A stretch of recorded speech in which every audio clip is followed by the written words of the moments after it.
Difference between the specific legacy and demonstrative legacy.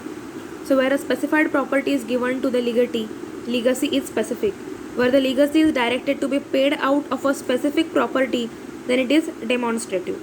A specific legacy is of a specific property or a debt which is distinguished from all the other parts of testator's property. Means from all the parts of the property, a specified property is distinguished.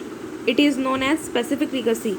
And a demonstrative legacy is of a certain sum of money or a certain quantity of any other commodity which is directed to be paid out of a specific fund or a stock. It is known as demonstrative legacy. In the case of a specific legacy, the legatee is entitled to have only that specific property. If the property is lost or does not exist at the testator's death, the legatee gets nothing. Specific legacy. But in the case of demonstrative legacy, if the specific fund or a stock out of which it is directed to be paid and fails, then the legatee is not deprived of his legacy but is permitted to receive it out of the general assets. Demonstrative legacy.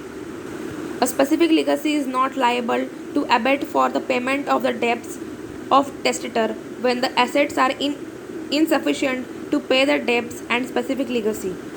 But in this, demonstrative legacy is liable to abet when it becomes a general legacy by reason of the failure on the fund out of which it is primarily payable.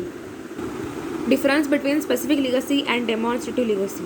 So here all the topics are completed of the Indian Succession Act 1925.